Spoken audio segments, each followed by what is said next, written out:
José nos trae su control porque el joystick derecho no responde a ningún movimiento.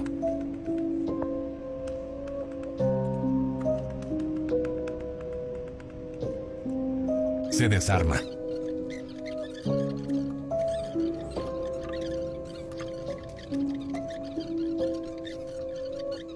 Retiramos potenciómetro.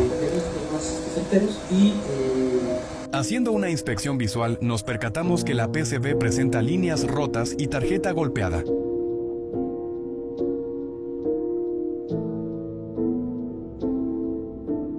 Reconstruimos y aplicamos máscara UV. Ahora sí tenemos movimiento en el joystick.